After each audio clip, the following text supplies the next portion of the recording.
If you're doing anything in the mortgage world right now, remortgaging, doing a rate switch, buying a property, whatever the scenario is, and you are currently in limbo between choosing a rate, you need to choose something immediately, otherwise you could potentially get caught out. I'm going to walk you through it, tell you exactly what's happening and what you need to be prepared for. So if you haven't seen in the last 24 hours, Big Fat Super Colossal Baby has decided to break the ceasefire in Iran, which then means it's going to make things a lot worse. And when that happens, you tend to have a knock-on effect in the mortgage rates over here. The reason why it has an effect is because you have something called swap rates. I have explained swap rates before, but in a snapshot, swap rates are banks borrowing money from banks. So anything that you see here in the red means that they are spending more money to borrow that money to pay for your mortgage. Anything you see in the green means they're spending less money to borrow, which is why you see mortgage rates go up and down. Red means rates are going up, green means rates are coming down. So how does this affect you? Over the course of the last couple of months, we have seen constant banks tell us reductions, reductions, reductions, reductions, reductions, and it has been moving in the right direction. Because of this, people tend to kind of react a little bit slower and they decide not to jump on a rate or choose a rate sooner rather than later because they think it's going to be slightly cheaper. If you do that, you could potentially get caught out. So you have to remember, if you are remortgaging right now, you can do so within a 6-month window. You can do so before, but you may be caught out with an early repayment charge. But generally, you're looking at a 6-month window to start your remortgage.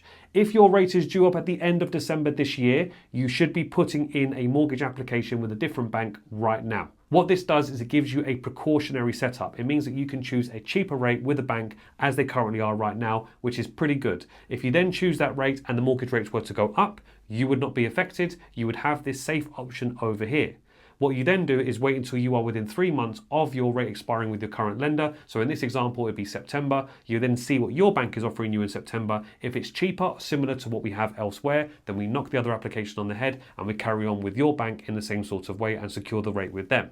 If the rates were to go up, you would not be affected whatsoever because you have this safe option over here and you're essentially going to be switching to the new bank. If you are not doing this and you are waiting specifically to see what your bank is offering you, but you can remortgage, there is a chance you're going to get caught out. What that difference is in monetary value can vary depending on your loan to value, and your rate, of course. In some cases, it's about £200 for some of my customers, but it could be a little bit lower for you. And in this economy, with everything that's going on with the cost of living, you don't really want to be losing £30 a month, let alone £300 a month. If you're buying a property right now and you're deliberating about whether you go for a 2-year fix or a 5-year fix, initially go with your gut to start off with. Of course, every financial situation is slightly different. Make sure you speak to your broker about it in detail. But what you don't want to be doing is having a conversation with your broker, going off to have another conversation with your partner, your family, etc., taking 3 or 4 days to decide on what's going on with that. And then by the time you come back, the rates have changed. You should be catching your broker on the phone, going through all the specifics with them on that day, making sure that you secure the rate on that day.